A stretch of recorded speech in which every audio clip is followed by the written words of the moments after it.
Hello বন্ধুরা, আশা করি সকালে ভালো আছেন। বাঁধাকপির সাথে গোবিন্দভোগ চাল দিয়ে আজকে অসাধারণ টেস্টি একটা ডিনার রেসিপি বানিয়েছি। পরিবারের সবাই তো দারুণ খুশি। হাজব্যান্ড তো বলেই বসলো যে আগে কেন বানাওনি এত টেস্টি রেসিপিটা। আমি এখানে 2 বাটি মতন গোবিন্দভোগ চাল নিয়ে নিয়েছি। আর চালের ভেতরে তো অনেক নোংরা থাকে, চালটাকে ভালো করে ধুয়ে নিতে হবে। প্রথমে আমি জল দিয়ে 2 থেকে 3 বার জলটা চেঞ্জ করে করে চালটাকে ভালো করে ধুয়ে নেব। ভালো করে ধোয়া হয়ে গেছে। এবার আমি জলে ভিজিয়ে দিলাম চালটাকে। মিনিট 5-6 চালটাকে জলে ভিজিয়ে রাখবো। তাহলে চালটা বেশ নরম হয়ে যাবে, রান্না করতে খুব সুবিধা হবে।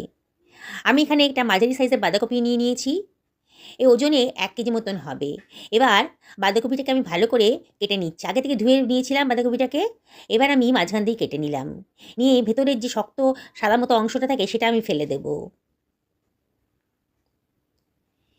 এবারে বাঁধাকপিটাকে আমি একটু বড় বড় সাইজের করে কেটে নিচ্ছি।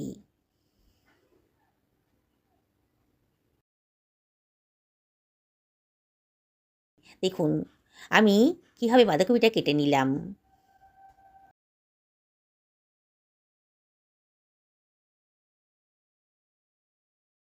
একটা মাঝারি সাইজের গাজর নিয়ে নিয়েছি। আগে থেকে ধুয়ে পরিষ্কার করে নিয়েছিলাম। এবার গাজরের খোসাটা ছাড়িয়ে গাজরটাকেও আমি পাতলা পাতলা লম্বা লম্বা করে কেটে নেব।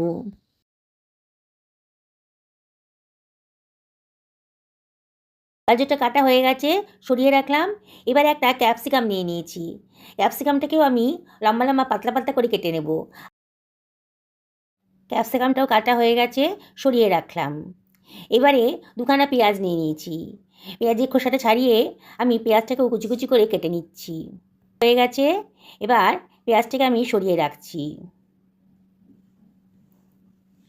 আমি এখানে বেশ খানিকটা পেঁয়াজ পাতা নিয়ে নিয়েছি। পেঁয়াজ পাতার নিচের মোটা সাদা অংশটা আলাদা করে কাটবো।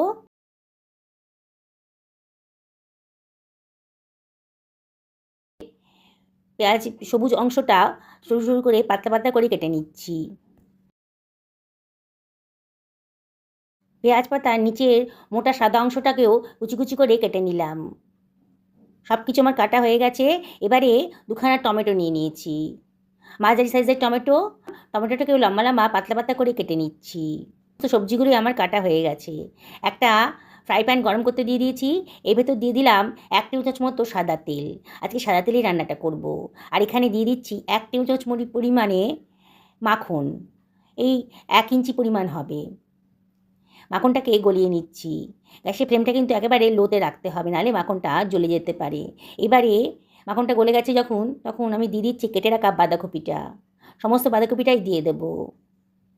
আর দিয়ে দিলাম 1/2 টি চামচ মতো লবণ। দিয়ে একটু নাড়াচাড়া করে নিচ্ছি।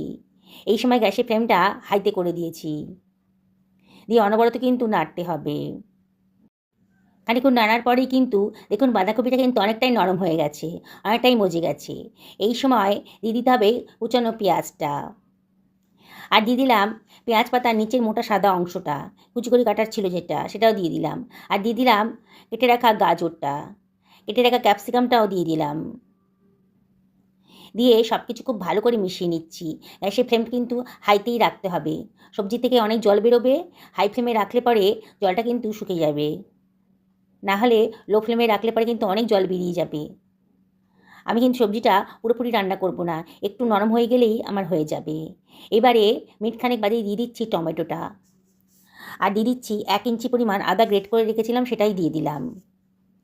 1 টেবিল চামচ মতো সোয়া সস দিয়ে দিলাম, ডার্ক সোয়া সস। আর 1 টেবিল চামচ মতো অ্যাপেল সাইডার ভিনিগার দিলাম। আপনাদের কাছে অ্যাপেল সাইডার ভিনিগার না থাকলে পরে হোয়াইট ভিনিগার দিতে পারেন। দিয়ে সব কিছু আবারও ভালো করে মিশিয়ে নিচ্ছি। মিনিট খানেক ভালো করে নাড়াচাড়া করে নেব। গ্যাসের ফ্লেমটা কিন্তু অবশ্যই হাইতে রাখবেন, নাহলে কিন্তু সবজির গা থেকে প্রচুর পরিমাণে জল বেরোতে শুরু করবে। দেখুন আমার হয়ে গেছে। এবারে আমি গ্যাসের ফ্লেমটা অফ করে এটাকে অন্য একটা জায়গায় সরিয়ে রাখছি। আমি একটা ফ্রাই প্যান গরম করতে দিয়ে দিয়েছি। এর ভেতর দিয়ে দিচ্ছি 2 টেবিল চামচ মতো সাদা তেল। তেলটা যখন গরম হয়ে গেছে তখন দিয়ে দিচ্ছি গোটা গরম মশলা, দারচিনি, ছোটো এলাচ আর লবঙ্গ। 1/2 টেবিল চামচ মতো গোটা জিরেও দিয়ে দিলাম। এবারে কতগুলো গোলমরিচের দানাও দিয়ে দিলাম। দিয়ে সব কিছু ভালো করে মিশিয়ে নিচ্ছি। গ্যাসের ফ্লেমটা লোতে রেখেছি। আর দেখতে হবে যতক্ষণ না সুঘ্রাণ গন্ধ বেরোয় ততক্ষণই কিন্তু এটাকে ভাজতে হবে। যখন একটা সুঘ্রাণ গন্ধ বেরিয়ে গেছে সেই সময় আমি দিয়ে দিচ্ছি জল ঝরিয়ে রাখা গোবিন্দভোগ চালটা। গোবিন্দভোগ চালটা একেবারে জল ঝরিয়ে নিয়েছি। দেখুন এক ফোঁটা জল যেন এর মধ্যে না থাকে, একেবারে ঝরঝরে হয়ে গেছে। জল ঝরিয়ে একটু শুকিয়ে নিয়েছি। এবারে সব কিছু খুব ভালো করে মিশিয়ে নিচ্ছি। অনবরত কিন্তু নাড়তে হবে। গ্যাসের ফ্লেমটা এই সময় মিডিয়াম টু হাইতে রেখেছি। আস্তে আস্তে দেখুন চালের কালারটা কিন্তু একটু চেঞ্জ হয়ে গেছে। এবারে আমি এর মধ্যে দিয়ে দিচ্ছি কতগুলো কাঁচা লঙ্কা কুচি, আর দিয়ে দিচ্ছি হাফ চা চামচ মতো লবণ। লবণটা অবশ্যই বুঝে শুনে দেবেন, সবজিটা ভাজার সময় কিন্তু আমি খানিকটা লবণ দিয়েছিলাম। আবার একটু নাড়াচাড়া করে দিলাম। এবারে আমি এর ভেতর দিয়ে দিচ্ছি কেটে রাখা পেঁয়াজ পাতাটা, সবুজ অংশটা আর কি, দিয়ে আবারও সব কিছু ভালো করে মিশিয়ে নিচ্ছি। এবারে আমি এর ভেতর দিয়ে দিচ্ছি কতগুলো কিশমিশের দানা, খেতে দারুণ সুন্দর লাগবে। আবারও সব কিছু ভালো করে মিশিয়ে নিচ্ছি।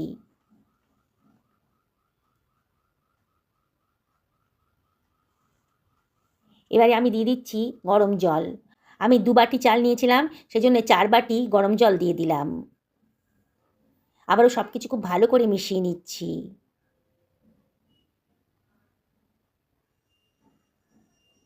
গ্যাসের ফ্লেমটা মিডিয়াম টু হাইতে রেখে এটা ঢাকা দিয়ে মিনিট 10 রান্না করে নেব।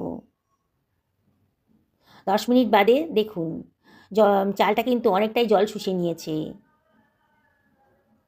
একটু চেক করে দেখতে হবে যে চালটা কতটা সেদ্ধ হয়েছে।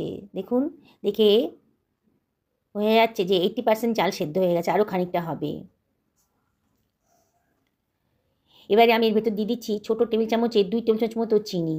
চিনিটা অপশনাল, দিলে পরে খেতে ভালো লাগবে। আর যদি পছন্দ না হয় তাহলে বাদ দিয়ে দেবেন। আবার একটু নাড়াচাড়া করে নিলাম। নিয়ে এর ভেতরে দিয়ে দিচ্ছি ভেজে রাখা সবজিটা, মানে খানিকটা ভাপানোই বলতে পারেন। সবজি গা থেকে একটু জল বেরিয়েছে। এবারে সব কিছু আবার ভালো করে মিশিয়ে নিচ্ছি। খুব আলতো হাতে করবেন। গোবিন্দভোগের চালের দানাগুলো এমনিতেই ছোটো, আর খুব বেশি জোরে জোরে নাড়াচাড়া করলে কিন্তু একেবারে গলে যাবে, তখন খেতে ভালো লাগবে না। খুব আলতো হাতে একটু নাড়াচাড়া করে সব কিছু ভালো করে মিশিয়ে নিলাম। বন্ধুরা, রেসিপিটা ভালো লাগলে লাইক শেয়ার কমেন্ট করতে কিন্তু ভুলবেন না। আর নতুন বন্ধুদেরকে রিকোয়েস্ট করবো আমার চ্যানেলটা সাবস্ক্রাইব করার জন্যে। পাশে থাকা বেল আইকনটা অবশ্যই ক্লিক করে দেবেন, তাহলে আমার রান্নার নোটিফিকেশানটা আপনার চটজলদি পেয়ে যাবেন। খানিকটা ধনেপাতা কুচিও দিয়ে দিলাম। আর দিয়ে দিচ্ছি হাতে ডলে একটুখানি কসুরি মেথি, দারুণ সুন্দর একটা গন্ধ বেরোবে। এটা বানাতে 15 থেকে 18 মিনিট মতো টাইম লেগেছে। আমি হাফ টেবিল চামচ মতো গোলমরিচের গুঁড়ো দিয়ে দিলাম, দারুণ সুন্দর টেস্টটা আসবে। এবারে ঢাকা দিয়ে 5 থেকে 7 মিনিট লো ফ্লেমে রান্না করে নেব। মিনিট 6 বাদে দেখুন, দেখেই মনে হচ্ছে আমার কিন্তু তৈরি হয়ে গেছে। কি বলবেন, বাঁধাকপির পোলাও কিংবা ভেজিটেবল পোলাও, দারুণ সুন্দর দেখতে লাগছে। দেখুন গন্ধটাও খুব সুন্দর বেরোচ্ছে, আর কোনো ঝামেলা ছাড়াই কিন্তু এটা বানানো হয়ে গেল। অল্প তেল মশলা দিয়ে বানিয়েছি, যারা ডায়েট করছেন তারাও কিন্তু এটা খেতে পারবেন। পুরো ভেজিটেবলসে ভরা, পুষ্টিতে ভরপুর আর কি। যেসব বাচ্চারা কিংবা বড়রা ভেজিটেবল খেতে চায় না, তারাও কিন্তু এই রেসিপিটা পেলে খেয়ে নেবে, চেটে পুটে খেয়ে নেবে। দেখুন কতটা ঝরঝরে হয়েছে।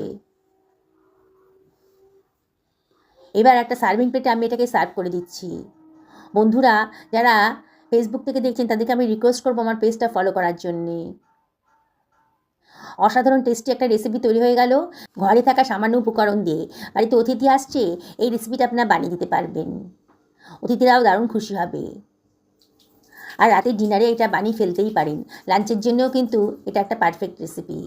আমি একটা ডিম সেদ্ধ করেছি, দিয়ে দিলাম, আর একটুখানি গোলমরিচের গুঁড়ো দিয়ে দিচ্ছি ডিম সেদ্ধর উপরে, খেতে ভালো লাগবে। বন্ধুরা, আমি আপনাদেরকে রিকোয়েস্ট করব, নানান রেসিপিতে আপনারা খেয়েছেন বাঁধাকপি দিয়ে, আজকে আমার মতন করে এই রেসিপিটা বানিয়ে খান, দেখবেন ভীষণই ভালো লাগবে। আর একদিন যদি বানিয়ে খান না, প্রায় সময় মনে হবে যে এইটা বানিয়ে ফেলি, আর তো কোনো তরকারির প্রয়োজন নেই, এটাই একটা 1 পট মিল। দেখুন কতটা ঝরঝরে হয়েছে, আমি আপনাদেরকে দেখাচ্ছি। সকলে ভালো থাকুন, এই কামনা করে ভিডিওটাকে শেষ করলাম। নমস্কার।